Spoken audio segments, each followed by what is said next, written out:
আবু জেহেল বলছে আর কি বলবো, কত বুঝাইলাম বুঝলা না।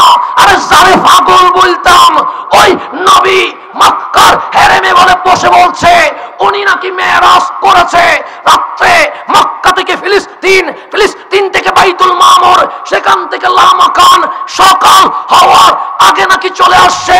আবু বকর মানমানি, আবু বকর বলে আমার নবী বলেছে, আবু জাহেল বলে এখনো বলছে, আবু বকর বলে দলিলের দরকার নাই, যদি আমার নবী বলে মেরাজে গেছে সাদাকা, আমি আবু বকর বিনা দলিলে ঈমান নিয়ে আসি।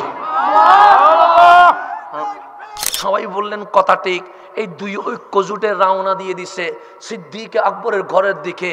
দেখলেন আবু বকর হাঁটি হাঁটি পা পা করে আসতে শুরু করেছে। আবু জেহেল বললেন আবু বকর কম। আবু বকর দাঁড়ায়া যাও। আইনা তাজহাব, যাচ্ছ কই? সে ইলা রাসূলিল্লাহ, নবীর কদমে যায়। সে লা তাজহাব, এখন যাইও না। কেন? সে একটা প্রশ্নের উত্তর দিয়ে যাও। আবু বকর বলেন বলো না কি বলবা?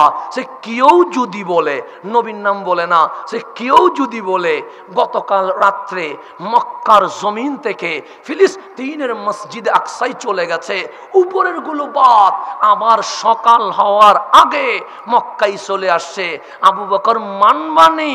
আবু বকর বলে কেউ যদি বলে, না বলে বলো কে বলছে, নাম বলো। আবু জাহেল বলে আর বাদ দাও না, কেউ বললে তুমি মানবানি বলো না। সে কেউ বলা এক জিনিস, নাম বলা আরেক জিনিস, নাম বলো।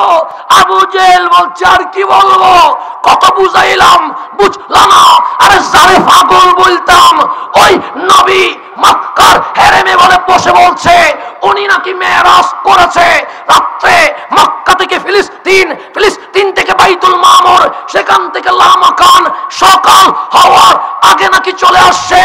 আবু বকর মানমানি, আবু বকর বলে আমার নবী বলেছে, আবু জাহেল বলে এখনো বলছে, আবু বকর বলে দলিলের দরকার নাই, যদি আমার নবী বলে মেরাজে গেছে সাদাকা, আমি আবু বকর বিনা দলিলে ঈমান নিয়ে আসি।